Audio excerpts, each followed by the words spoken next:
Praise the lord. Happy Sunday. ದೇವರ ಪರಿಶುದ್ಧ ನಾಮಕ್ಕೆ ಸ್ತೋತ್ರ ಉಂಟಾಗಲಿ. ಇವತ್ತಿನ ದೇವರ ಧ್ಯಾನಕ್ಕಾಗಿ ವಾಕ್ಯವು ಕೀರ್ತನೆಗಳು 127. ಯೇಸುವು ಮನೆ ಕಟ್ಟದಿದ್ದರೆ ಅದನ್ನು ಕಟ್ಟುವವರು ಕಷ್ಟಪಡುವುದು ವ್ಯರ್ಥ.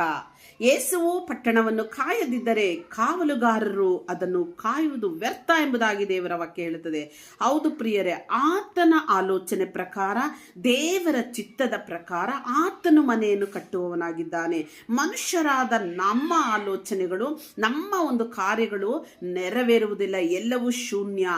ದೇವರನ್ನು, ಸರ್ವಶಕ್ತನಾದ ಯೇಸು ಸ್ವಾಮಿಯನ್ನು ಮನೆಯ ಯಜಮಾನನಾಗಿ ನಾವು ನಿಲ್ಲಿಸುವುದಾದರೆ, ಕುಟುಂಬವನ್ನು ಕಟ್ಟುವವನು ಆತನೇ, ಮನೆಯನ್ನು ಕಟ್ಟುವವನು ಆತನೇ, ಕಾಪಾಡಿ ರಕ್ಷಿಸುವಾತನು ಆತನೊಬ್ಬನೇ ನಮ್ಮನ್ನು ನಡೆಸುವನಾಗಿದ್ದಾನೆ. ಯೇಸುವು ಪಟ್ಟಣವನ್ನು ಕಾಯದಿದ್ದರೆ, ಹೌದು ಪ್ರಿಯರೇ, ಕಾವಲುಗಾರರು ಕಾಯುವುದು ಅದು ವ್ಯರ್ಥ ಎಂಬುದಾಗಿ ದೇವರ ವಾಕ್ಯ ಹೇಳುತ್ತದೆ. ಆತನು ನಮ್ಮನ್ನು ಸಂರಕ್ಷಿಸಿ, ನಮ್ಮನ್ನು ಕಾಯ್ದು ಕಾಪಾಡಿ, ಕಷ್ಟ, ಕಣ್ಣೀರು, ದುಃಖ, ಭಾರ, ವ್ಯಾಧಿಗಳಿಂದ ಬಿಡುಗಡೆ ಕೊಟ್ಟು ಕುಟುಂಬವನ್ನು ಕಟ್ಟಿ, ದೇವರು ತನ್ನ ಮಕ್ಕಳ ಮನೆಗಳನ್ನು ಕಟ್ಟಿ ಅವನು ಆಶೀರ್ವದಿಸಿ ನಡೆಸುವವನಾಗಿದ್ದಾನೆ. ಈ ವಾಕ್ಯವನ್ನು ಕೇಳಿದ ನಿಮ್ಮ ಕುಟುಂಬಗಳನ್ನು ದೇವರು ಹೇರಳವಾಗಿ ಆಶೀರ್ವದಿಸಲಿ. ಕರ್ತನ ಪರಿಶುದ್ಧ ನಾಮಕ್ಕೆ ಸ್ತೋತ್ರ ಉಂಟಾಗಲಿ. ಆಮೇನ್.